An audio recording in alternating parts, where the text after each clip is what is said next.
کیا زمین پر اب بھی کوئی غیر دریافت شدہ کانٹیننٹ یعنی بر اعظم موجود ہے؟ ایک دفعہ کا ذکر ہے کہ ماضی میں، لیکن بہت ہی پرانے زمانوں میں نہیں، کہ جب پوری دنیا نئی زمینوں کی دریافت کے جنون میں مبتلا تھی۔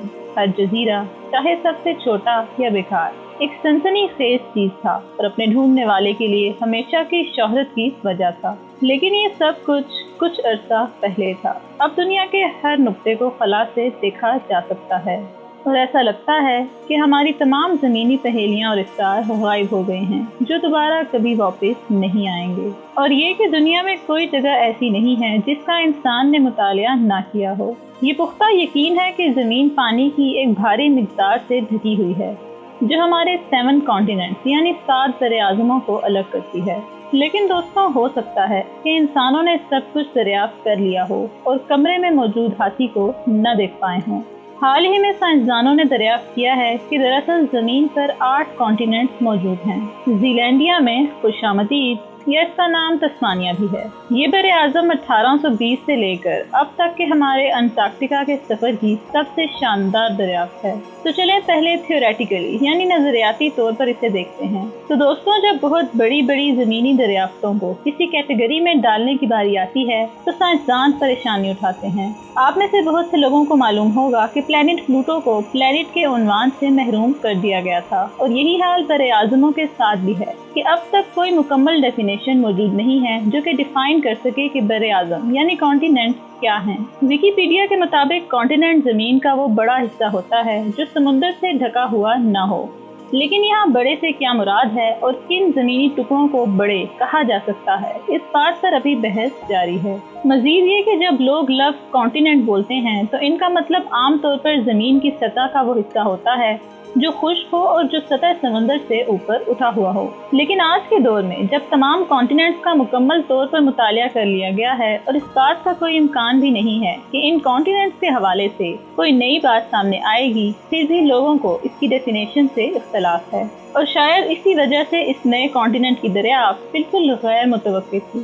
اور اس کی دریافت کے دوران پیش آنے والے واقعات کے بعد ایسا لگتا ہے کہ جیسے ایک اچھے جاسوسی ناول کو پڑھ کر سائنسدانوں نے ایک نئے کانٹیننٹ کے موجود ہونے کا شبہ ظاہر کیا ہے۔ نیوزی لینڈ اور نیو کیلیڈونیا کے ملکوں میں موجود آئیلینڈز کے اسٹرکچر نے سائنسدانوں کو یہ دکھایا کہ یہ نیا کانٹیننٹ اور اس کے قریب موجود باقی کانٹیننٹس نیوزی لینڈ کے ارد گرد سمندر کے پانیوں کی گہرائی میں موجود ڈوبے ہوئے کسی اور بہت بڑے کانٹیننٹ کا حصہ ہو سکتے ہیں۔ اور اس طرح سائنسدانوں نے یہ ایک نیا عجیب و غریب نمونہ دریافت کیا۔ دوستوں، زمین کی سطح 2 حصوں میں تقسیم ہے، ایک حصہ سمندری ہے اور دوسرا حصہ کانٹیننٹل یعنی بر اعظمی ہے۔ بسالٹ ایک ایسا پتھر ہے جو لاوا کے جمنے سے بنتا ہے اور اس میں بھاری مقدار میں میگنیشیم اور آئرن پائے جاتے ہیں، اور گرینائٹ ایک ایسا پتھر ہے جو میگما سے بنتا ہے۔ زمین کی سطح کا سمندری حصہ بنیادی طور پر بسالٹ پر مشتمل ہے اور کانٹیننٹل حصہ گرینائٹ پر مشتمل ہے۔ نیوزی لینڈ اور نیو کیلیڈونیا کے قریب پیسیفک اوشن میں تحقیق کے دوران ریسرچرز نے غیر متوقع طور پر گرینائٹ کی ایک وسیع تہہ سے ٹھوکر کھائی، اور ان ریسرچرز کے مطابق شواہد سے پتہ چلتا ہے کہ یہ کسی بڑے ڈوبے ہوئے بر اعظم سے تعلق رکھتی تھی، اور پھر کچھ ہی وقت میں انہوں نے مختلف قسم کے نئے پتھر بھی دریافت کیے۔ اس غیر معمولی کانٹیننٹ کا سائز معلوم کرنے کی کوشش کے بعد درج ذیل عجیب و غریب حقائق دریافت ہوئے، جس سے معلوم ہوا کہ نیوزی لینڈ کے قریب سمندر کی تہہ تقریباً 3280 فٹ یا 1000 میٹر گہرائی سے شروع ہوتی ہے۔ کچھ وقت تک ریسرچرز معمول کے مطابق تحقیق کرتے رہے، اور پھر اچانک ان کا ٹکراؤ ایک پہاڑ یا کسی پتھریلی چیز سے ہوا اور وہ گرنے لگے، اور آخرکار یہ ریسرچرز سمندر کی تہہ تک پہنچے، اور نتائج نے انہیں حیران کر دیا کہ وہاں پر سمندری زمین 9800 فٹ یا 3000 میٹر سے بھی زیادہ گہرائی میں ہے، اور اس طرح کانٹیننٹ کی موجودگی کی پہلی نشانی سامنے آئی۔ سمندر کی گہرائی سے نیوزی لینڈ کے بلند ترین مقام تک بلند پہاڑوں کی ایک رینج، جن کا فاصلہ 12200 فٹ یا 3724 میٹر فی سیکنڈ ہے۔ سمندری فرش پر موجود پتھروں کے تجزیے اس نئے کانٹیننٹ زیلینڈیا کی موجودگی کا دوسرا ایویڈنس تھے۔ پچھلے 20 سالوں کے دوران ماہرین نے سمندر کے مختلف حصوں سے نمونے نکالے اور ایک حیرت انگیز دریافت کی کہ زیلینڈیا کے قریب سمندری زمین बसाल्ट की चट्टानों पर मुश्तमिल है जो कि हाल ही में पैदा हुई हैं। और आइलैंड के करीब समुद्री जमीन में रेत के पत्थर, चूना यानी लाइमस्टोन और ग्रेनाइट भी मौजूद हैं, जिनकी उम्र इस समुद्री जमीन की उम्र के मुताबिक तकरीबन हजारों साल बनती है। काफी लंबे अरसे की तहकीक के बाद माहिरीन इस पोशीदा कॉन्टिनेंट की बाउंड्रीज और स्ट्रक्चर का पता लगाने में कामयाब हुए और इस कामयाबी को हासिल करने के लिए इन्हें सैटेलाइट का सहारा लेना पड़ा। खला से ली गई उन तस्वीर का शुक्रिया कि जिनकी मदद से समुद्री जमीन का एक डिटेल नक्शा तैयार किया गया और ऑस्ट्रेलिया और ज़ेरे आब यानी अंडर वाटर मौजूद ज़ीलैंडिया के पहाड़ी सिलसिले के दरमियान समुद्री जमीन की एक तंग पट्टी देखी गई। दोस्तों, इस कुदरती कॉन्टिनेंट के उभरने की सिर्फ एक ही वजाहत है कि यहाँ जमीनों और इलाकों का टूटने और अलग होने का अमल बहुत अरसे से हो रहा था और यूं ये दरियाफ्त किया गया कि समंदर तस्मान में ऑस्ट्रेलिया के सिल्वर कॉन्टिनेंट के अलावा भी कुछ छुपा हुआ है। यूं तो ज़ीलैंडिया एक बहुत बड़े इलाके पर मौजूद है, लेकिन इसका ज्यादातर हिस्सा पैसिफिक ओशन के साउथ वेस्ट में समंदर के अंदर छुपा हुआ है और ये सोच जहन में आती है कि ये नया कॉन्टिनेंट एक बर्फानी सौदा है, क्योंकि इसके सिर्फ कुछ हिस्से को जमीन की सतह से ऊपर देखा गया, लेकिन ये हिस्सा बहुत ही छोटा भी नहीं था। न्यूजीलैंड और न्यू कैलेडोनिया को अगर इकट्ठा देखा जाए तो इनका एरिया फ्रांस के एरिया जितना बनता है और इनमें कई छोटे छोटे आइलैंड, पहाड़ और कॉन्टिनेंट्स भी मौजूद हैं जो इनके टोटल एरिया का सिर्फ 7% बनते हैं। ज़ीलैंडिया और तस्मानिया कॉन्टिनेंट का समंदर के अंदर मौजूद हिस्सा बुनियादी तौर पर पैरेलल लाइंस में चलते हुए पहाड़ों पर मुश्तमिल है जो दरमियान से एक दूसरे से इस तरह अलग हैं जिस तरह ज़लज़ले की वजह से ज़मीन फट जाती है और एक दूसरे से इस तरह अलग होने की वजह से ये देखने में ज़मीन पर पड़े हुए टेबल की तरह नजर आते हैं। पहाड़ी चोटियों की सतह समुद्री ज़मीन की निस्बत 3300 से 4900 फुट या 1500 मीटर की ऊंचाई पर है और अमली तौर पर पहाड़ी चोटियों का पूरा इलाका वोल्केनो यानी आतिशफशां के अमल से गुजर रहा है। और अगर ज़ीलैंडिया को उठाकर हमारी आंखों के सामने पेश करना मुमकिन होता तो खूबसूरत पहाड़ों की लंबी कतार जो दुनिया के बाकी तमाम पहाड़ी सिलसिलों को ग्रहण लगा सकती है, वो हमें एक शानदार मंजर पेश करती। लेकिन दोस्तों, तस्मानिया कॉन्टिनेंट की सरजमीन पर रहना हमें तबाही के दहाने पर भी पहुंचा सकता है, क्योंकि वहाँ भारी मिकदार में मैग्मा मौजूद है जो ज़ीलैंडिया को मैग्मा से तबाह होने वाले इटली के एक पुराने शहर पोम्पी की तरह उड़ा सकता है। तो दोस्तों, ये पुरस्कार 8वां कॉन्टिनेंट कब वजूद में आया?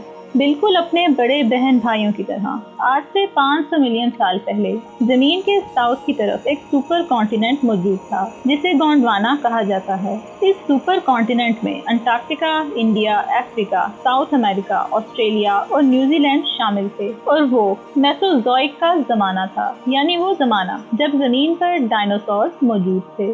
180 मिलियन सालों बाद गोंडवाना का सुपर कॉन्टिनेंट आहिस्ता आहिस्ता टूटना शुरू हुआ और बहुत से कॉन्टिनेंट्स वजूद में आए जिन्हें हम जानते हैं और जिनमें हम रहते हैं। अंटार्कटिका, ऑस्ट्रेलिया और सिलोन अलग होकर मुख्तलिफ सिम्त में चले गए और इनके दरमियान खाली जगहों पर समुंदर बनते रहे।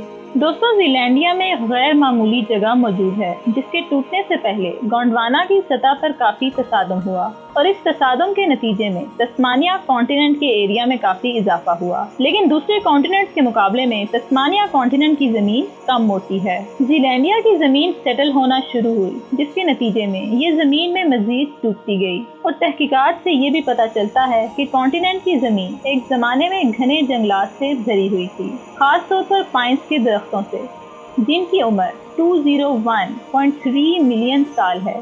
और इससे ये भी पता चला कि बर्फानी दौर के दौरान तस्मानिया कॉन्टिनेंट का मोस्टली हिस्सा समुद्री के बजाय ज़मीनी था। दोस्तों, 2006 में समंदर की तह से बड़े पैमाने में पुराने दौर के रह जाने वाले जानदारों की हड्डियां मिलीं और वहां सैलाब आने के बाद कॉन्टिनेंट मज़ीद ज़मीन में डूब गया और वोल्केनोज आने के बाद वहां मौजूद अगर कोई जानदार जिंदा भी था तो अब हमारे लिए सिर्फ इसकी हड्डियां ही बची होंगी। दोस्तों, ये नया दरियाफ्त किया गया कॉन्टिनेंट तकरीबन 30 मिलियन साल पहले वजूद में आया था और अब आहिस्ता आहिस्ता ये फिर मंजरे आम पर आ रहा है और ये सब टेक्टोनिक प्लेट्स यानी जमीन की पथरीली टूटी हुई तह की अपनी जगह से हिलने की वजह से होता है। ये पेशन गोई भी सामने आई है कि अब से 10 मिलियन सालों बाद ऑस्ट्रेलिया की प्लेट्स में हरकत की वजह से शायद ज़ीलैंडिया मज़ीद टुकड़ों में बढ़ जाए और ये अमल ज़ाहिरी तौर पर दीगर कॉन्टिनेंट्स के मुकाबले में ज़मीन के नक्शे में तब्दीली की वजह बनेगा। दोस्तों, ज़ीलैंडिया एक बोने की तरह लगता है क्योंकि इसका रकबा सिर्फ 4.9 मिलियन स्क्वायर किलोमीटर है। ये हिंदुस्तान से बड़ा नहीं है और यूरोप के साइज का तकरीबन आधा हिस्सा बनता है। इस नए कॉन्टिनेंट से ताल्लुक रखने वाली प्लेट्स में हरकत से माहिरीन ज़लज़ले, नक्शों में तब्दीली या आलमी तबाही के हवाले से कोई अंदाजा नहीं लगा सकते। लेकिन दोस्तों, साइंसदानों का इस्रार है कि इस दरियाफ्त को फौरी तौर पर नोट किया जाए और दुनिया के तमाम नक्शों में इसको शामिल किया जाए। एक दिलचस्प हकीकत ये भी है कि साइंसदानों का वो ग्रोह जिसने तस्मानिया कॉन्टिनेंट को दरियाफ्त किया, वो इन इलाकों से आए थे जो इलाके इस पैसिफिक टेरिटरी का हिस्सा हैं। लेकिन इनकी तहकीक को फिर भी पॉपुलिस्ट यानी सोशलिस्ट की तहकीक में शुमार नहीं किया गया। दोस्तों, वाज़ेह रहे कि ज़मीन के नक्शे में तब्दीली मसाइल से भरी पड़ी है और इंटरनेशनल पॉलिटिक्स पर काफ़ी बड़ा असर डाल सकती है। ये एक वाज़ेह ख्याल है कि किसी भी इलाके की इकोनॉमिक बाउंड्रीज को इसकी नेचुरल बाउंड्रीज के साथ चलना चाहिए और इस तरीके की निशानदही यूनाइटेड नेशंस के समुद्रों के कानून वाली कन्वेंशन में भी की गई है। दोस्तों, जो मुल्क इस नए कॉन्टिनेंट पर मौजूद होंगे, ये कॉन्टिनेंट उनके एरियाज में इजाफा कर देगा। आज दुनिया तवानाई के नए ज़खायर की तलाश में है और हाल ही में ज़मीन के नॉर्थ से ऑयल और गैस के बड़े ज़खायर दरियाफ्त हुए थे और ये नया कॉन्टिनेंट भी इस लिहाज से एक गोल्डन चांस साबित हो सकता है। लेकिन अगर ज़ीलैंडिया वसाइल के लिहाज से बेकार साबित हुआ तो फिर भी इसका ज़बरदस्त साइंटिफिक असर पड़ेगा जो कि साइंटिस्ट को कई तरह की नई मालूमात फराहम करेगा और ये मालूमात साइंसदानों को ये अंदाज़ा लगाने में मदद करेंगी कि मुस्तकबिल में ज़मीन किस तरह की तब्दीली को अपना सकती है। दोस्तों, इस वक्त साइंस की दुनिया इस नए दरियाफ्त होने वाले कॉन्टिनेंट पर आलमी लेवल पर बहस करने के इंतज़ार में है और इस बात का इम्कान है कि दुनिया इस नई दरियाफ्त को कबूल कर लेगी, जिसका मतलब है कि हमारे तमाम नक्शे हमेशा के लिए बदल जाएंगे। इस सब से मुताल्लिक अपने ख्यालात का इजहार कमेंट बॉक्स में लाजमी करें, घंटी के बटन को दबाएं और हमारे चैनल को सब्सक्राइब करें। आपकी तवज्जो का शुक्रिया।